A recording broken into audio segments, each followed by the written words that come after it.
Coming to you from Final Third Cigar and Whiskey Lounge in Ingalls, Indiana, Indiana's exclusive Aladino Cigar Lounge. It's the Final Third Podcast.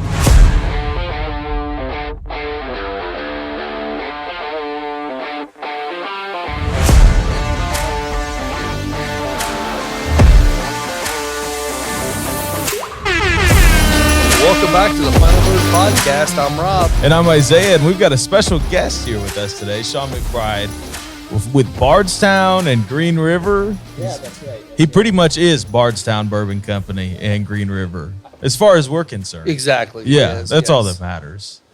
I'm gonna make sure the volume.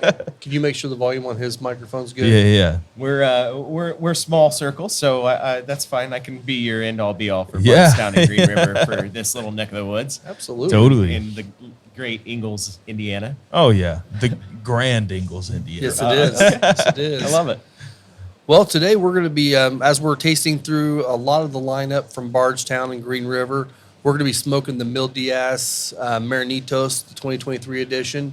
We've got a bunch of these still available here. I overbought big time, but that's for you guys, so you guys can have more of these, and they're smoking fantastic. So we're going to smoke those on the show today. Yeah, I guess we're sticking with the Sumatra wrapper theme across the board, because the past Everything new is like Sumatra. 4 cigars that we've smoked on the show have all been Sumatra wrapper. Yeah. But if you don't know, this is basically the normal Mil Diaz blend with a Sumatra wrapper. So just darker and beefier, and kind of a regular Mil Diaz turned up to 10, which we got to love. It's a good thing. It is a good It's thing. a very good thing. What are we going to start out drinking today? Well, we're going to start off with some weeded bourbon from Green River Distilling Company. It's in a little bit lower proof at 90 proof, so we're going to kind of ease into this scenario here because we do have looks like 6 different bourbons for us to try today. So we don't want to be slurring our words by the end of this podcast. Yeah, that's for sure. But yeah. So Rob's already lighting up his cigar. Yeah, I figured we'd go ahead and get started. This is not going to be a pairing review today with so many whiskeys, so we're just going to be smoking it. And if you have anything you want to chat about the whiskey or the cigar, we can. But really, it's going to be about talking about the whiskey today, which is not a bad day. No, it's not. Not a bad day at all. On the cold draw of this cigar, for me, it was like kind of cereal grains and cinnamon. So just really, really nice. Nice. Oh, you And said online- we weren't pairing, but that's actually going to be a really good pair with this weeded bourbon. I've actually found that most weeders go well with bourbons Absolutely. or go well with cigars. So the first one here is This is Green River's weeded bourbon. This Okay. is a 71% or 70% corn, 21% wheat, 9% malted barley mash bill at 90 proof. It is a non-age statement, but just about everything in here is 5 to 6 years old. Okay. In this blend, all of course same mash bill. Like I just stated, drinking really, really nice right now. Good. The sweet wheat really comes out in it, and it's going to play well with these smokes, I think. awesome. You want a lighter? I would love All you one. do is spin that, and there you go. Beauty.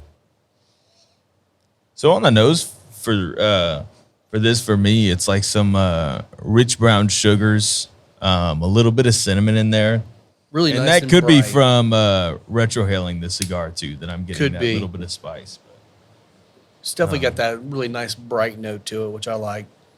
One thing we typically will kind of taste with this as we're doing sensory experiments and things like that are butterscotch chips, like you would put in a butterscotch cookie. Oh, I could see that. Oh, Yeah. absolutely. It's really shines through, and that's some of the sweet aromatics from the oak aging playing with this really, really beautifully clean, weeded mash bill distillate. Yeah. No, I could see that for sure. It is really nice, gentle on the palate. Yeah, brighter tasting notes. Yeah, And absolutely. just kind of refreshing, actually. It's a really good way to start because we tend to be proof hounds. So it's nice to start with something a little bit lower proof to get our palates acclimated too.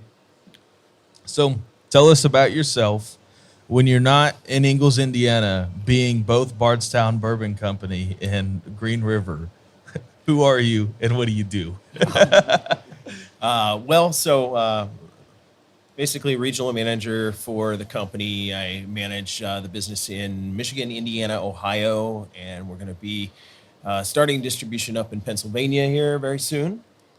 We, as a company, are in about 25 markets, soon to be expanding to around 30 by the end of 2024, and then hopefully across the country to fill in all the gaps by the end of 2025. We just started distributing our products internationally, so we hope to be a global brand, both on Bardstown and Green River, in the very near future. So we just shipped our first few pallets to England and Australia this year, which was really cool. Wow.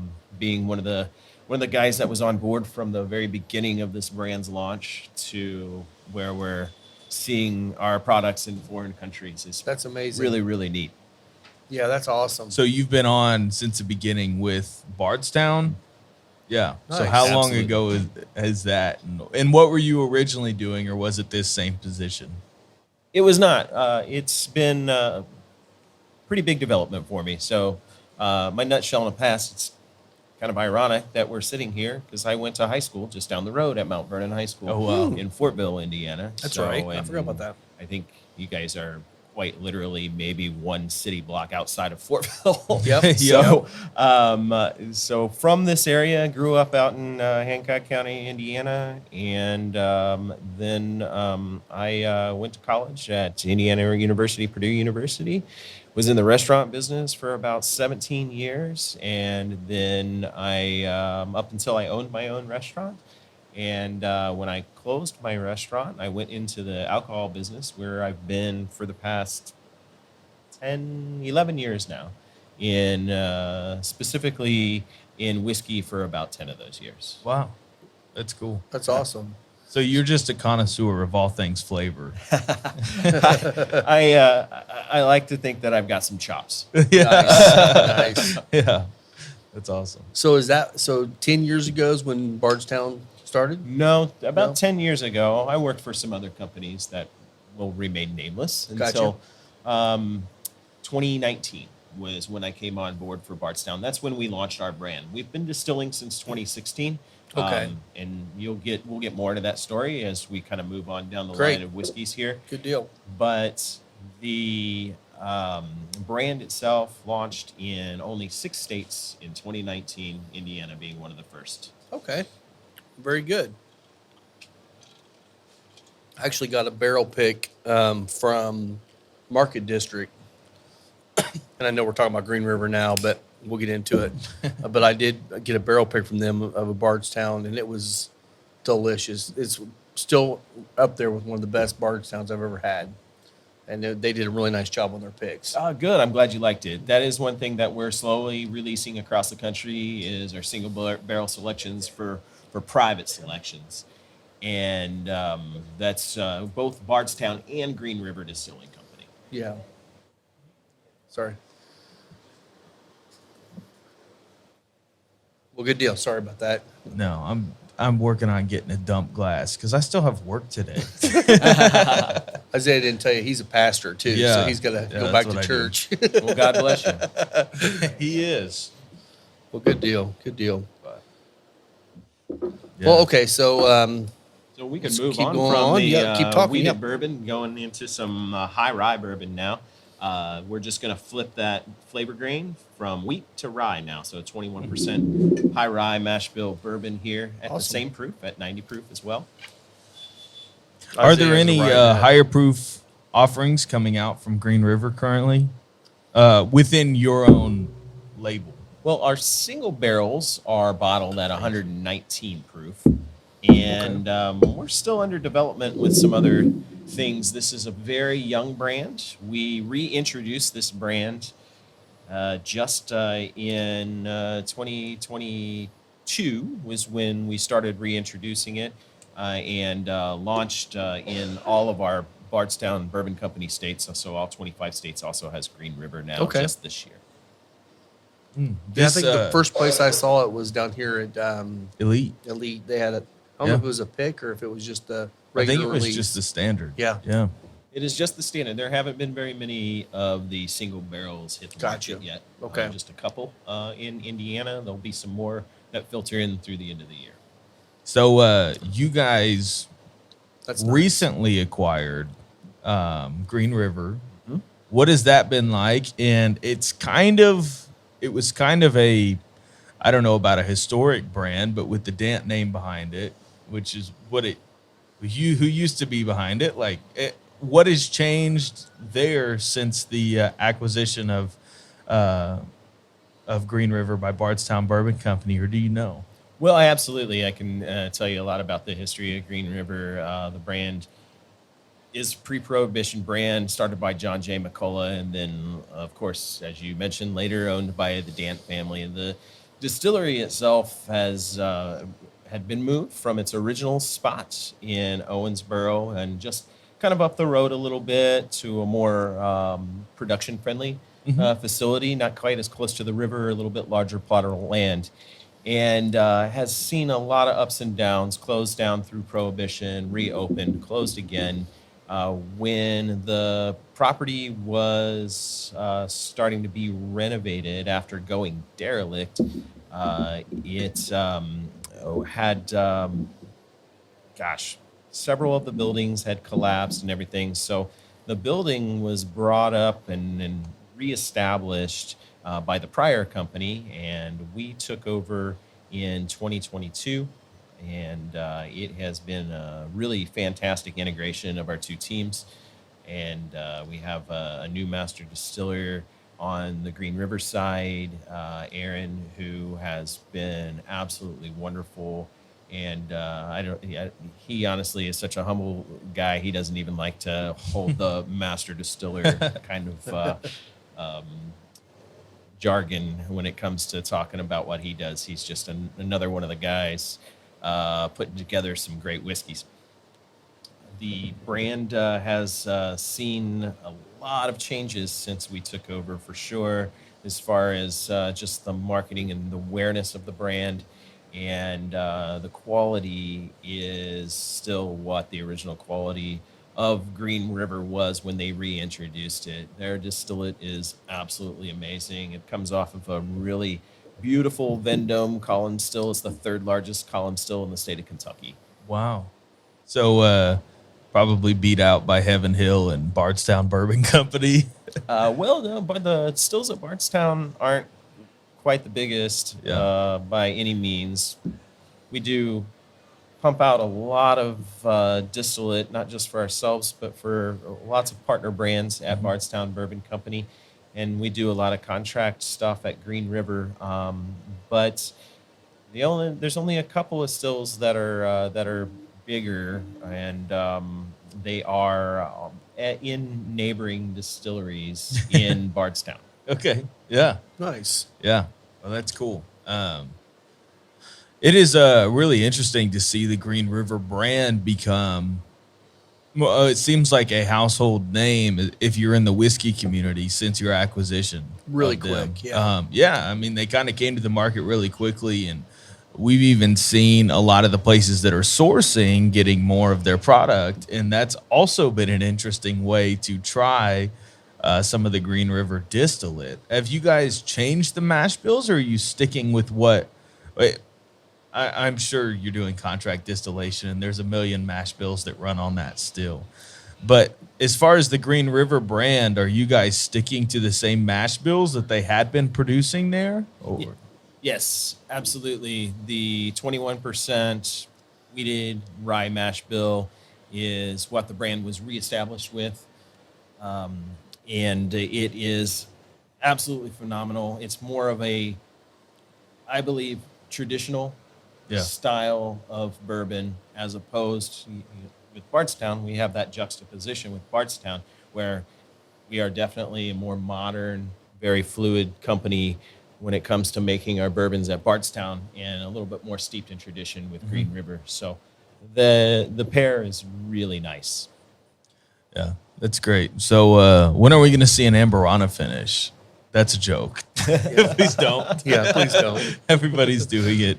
Well, I hate Amberana, so Yeah. it's like, it's more of a running joke on here. There's all kinds of things that we have in new Are you guys playing new with products. finishing? You got to Well, in this with market. Bardstown, we've been finishing stuff Yeah. since the very conception of our brand.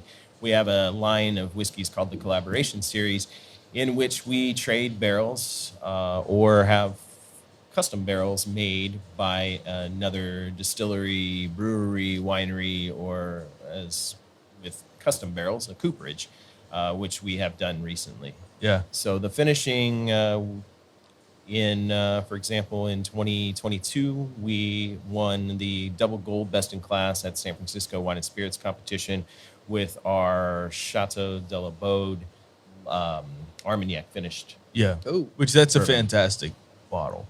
It is. Absolutely. Absolutely. I Get think- your hands on it. If I you think can that's find my second favorite. Well, the original one I loved.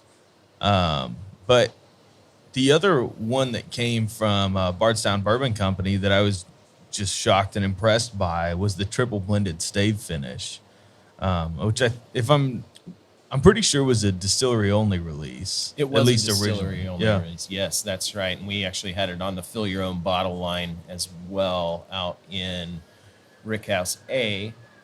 The triple stave finish was a really fun experiment.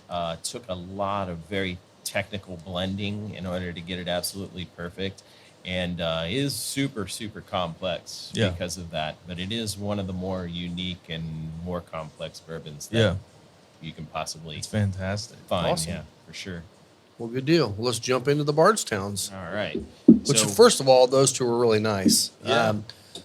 This one it's a weeded bourbon, correct? Is That's that what I'm right? The second one we had was the high rye bourbon. The very High rye first one bourbon was the weeded bourbon. Gotcha. yeah. Okay. So I'm going to take us over here and start back. We're going to go back to wheat and taste our bottle and bond. So this one has been the one that's been pretty sought after since we released. This is part of our Origin series, which we released in January of this year. And this is our first release of 100% estate distilled and bottled products. So this Wow. is a 6-year-old, 20% wheated mash bill bourbon at 100 proof, of course, because it's bottle and bond. I actually haven't tried this yet. I don't think I've tried either of the Origin series. So the Origin series bottle and bond is the one that's probably the hardest to find of the Origin series for the time being, just Yeah. because of the nature of being a bottle and bond. How have to being distilled in the same distilling season and be able to blend cohesively for So sure. you're telling me it's allocated based on how much you can produce? It is not allocated. It's just, well, I guess you could put it that way, allocated based on how much we produce. Yes, sometimes we're bourbon rich, sometimes we're bourbon poor when it comes to the bottle and bond. Yeah. But that all gets cleared up in 2025 when we'll be able to, in my line of business, we say stack them high and let them fly kind of stuff. So Good. It's got a nice little caramely finish on that one. Well, even on the nose, the Nose is sweet too. Yeah, I mean, you can tell it's a little bit proofier on the nose, but it has a lot of those caramel, a lot of that brown sugar, and there's almost a. It reminds me in the Scotchy world, you'd say it's more salty, but there is that slight like sea air thing on the nose. kind to of a it. salinity to it. Yeah. Yeah, so I get that a lot, and I think maybe the reasons for that, if you kind of dive into it a little bit, one of the components you're going to pick up in the bottle and bond is stone fruit, and that is basically lends itself from that wheated mash bill, right? So with a wheater, you're going to have some sweeter characteristics in anytime you put together a wheated mash bill. But in this 20% wheated mash bill, it really comes out as kind of being a dried peach or almost like a dried apricot kind of sweetness that comes across. But then you're going to be blending in all those aromatics from that 6 years in oak, which really is the sweet spot, that 6 year spot. So putting those two combinations together